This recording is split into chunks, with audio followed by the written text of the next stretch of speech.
15 বছর বয়সে আমার বিয়ে হয়। 10ম শ্রেণীতে ওঠার পরেই আমার বিয়ে হয়ে যায়। সাবালিকা হতে না হতেই বিয়ে নামের দায়িত্বটা আমার মাথায় বোঝা হয়ে পড়ে।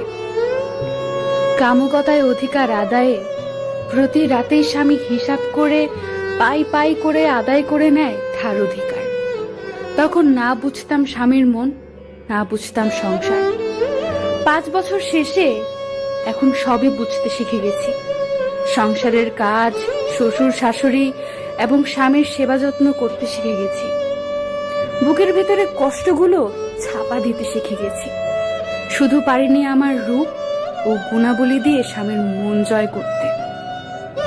তাই জীবনে আর যাই করেন, মেয়ে হয়ে কখনো নিজের পায়ে না দাঁড়িয়ে, নিজেকে যোগ্য প্রমাণ না করে এমন কাউকে বিয়ে করবেন না যার হাতে নির্যাতনের শিকার হতে হয়।